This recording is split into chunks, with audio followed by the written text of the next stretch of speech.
This is the Marvel Legends series, Marvel's War Machine. Colonel James Rhodes in his classic armor as the War Machine. I picked up this figure from Hobby Corner, and here is the War Machine out of packaging, and this figure is yet another glorious, magnificent figure from Hasbro. I cannot imagine why they did not do this figure much sooner. This figure is just...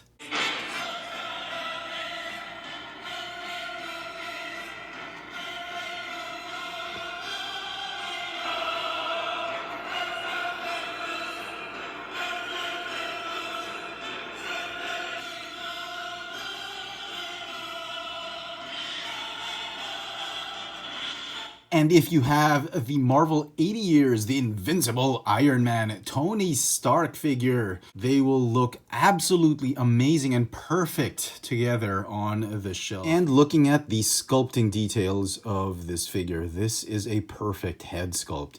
I got lucky with mine. The silver paint and the black paint came out wonderful on this head sculpt. Yeah, a few blemishes here and there, but it's perfect enough for me. It's got his targeting array right there.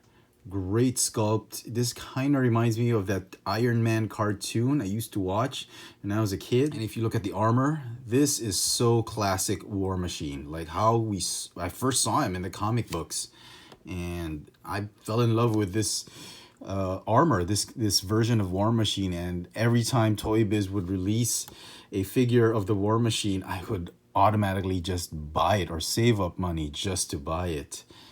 And now I don't have to hunt down the Toy Biz figures because now we have this one. And I'm kind of glad I did sell off my Toy Biz figures. Hasbro did us right by making finally an updated classic War Machine. Just rounding up the details of his armor. He's got his waist piece, the belt, legs, leg armor on the back. You can see they did some upgrades with the weapons array. Back in the comic books, the cannon and the missile launcher were pretty much simple.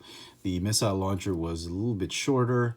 The cannon was probably funnier looking than this one. Also, you will notice that only one arm has a blaster cannon on it. When I remember, I can't be too sure. I think when he first appeared, both arms had that blaster cannon. Like, it should have been one here as well. Maybe it's still in concealed mode, so I guess that's fine. You will also note that this figure comes with a ton of blast effects and accessories. Namely, we'll start with this one, the thrusters on the boots. On my copy of the figure, the right foot had the peg holes dremelled perfectly, while this one was a little bit too shallow, and even up to now, the peg doesn't quite fit in. I had to put a small screwdriver and just scrape off some of the plastic in there just to make it deeper so that this one would actually latch on. But when he got out of the packaging, it would just not stick on there. He's got this multiple blast effects as though it was a moving shot. You can attach it here on his forearm blaster. Obviously has these missile effects. Each of the missile is removable. I don't know why you would want to do that because on its own it just looks funny, but I think Hasbro did this on purpose so they didn't have to mold this one in one piece. I think it's brilliant that they molded the missile separately and you'd have no paint issues or quality issues for that matter. This one I like. It's a blast effect for the Gatling gun. And what's interesting for me is these effects, they don't actually have a peg which you have to insert in a hole. They actually have holes for the weapons, which I thought was very nice, very genius, so that when you remove the effects, the weapons don't look like they've got holes where you should peg something in. It comes with these two mini blast effects, which you can put right here on the forearm cannons. If you don't want a multiple moving shot on the cannons, you can put these two right here. It takes some time to fit both in, but it works. There are these bits. These are like smoke effects, so that it feels like the cannon had just emptied its clip or just blasted a few Hydra soldiers or AIM soldiers, and it's a smoking cannon like that.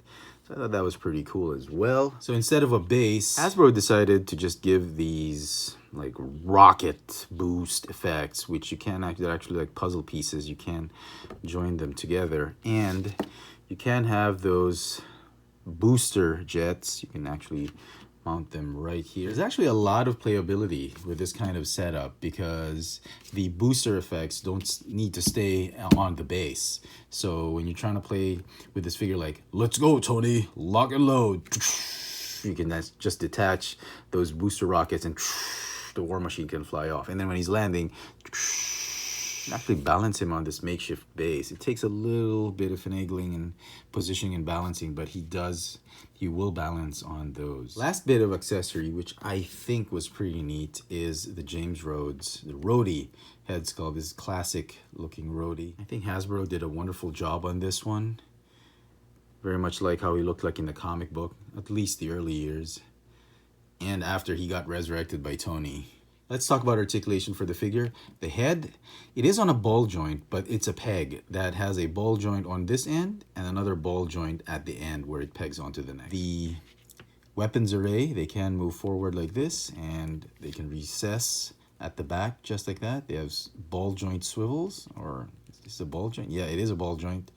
So you can move it slightly up and down and swivel 360. Same with this one. Okay.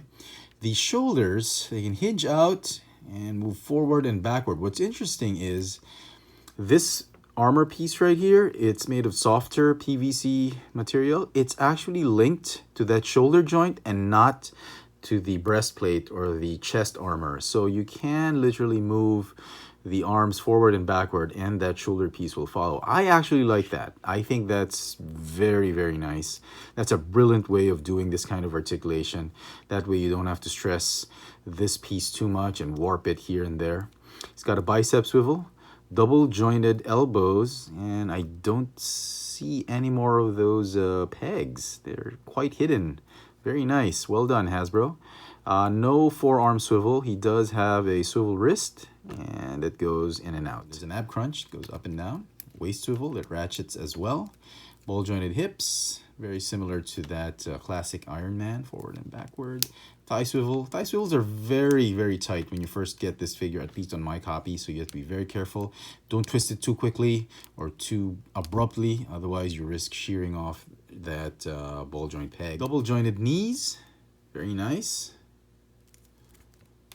Okay, ball hinge ankles with the rocker pivot. So all in all, it's a glorious, fantastic sculpt, great articulation, great accessories.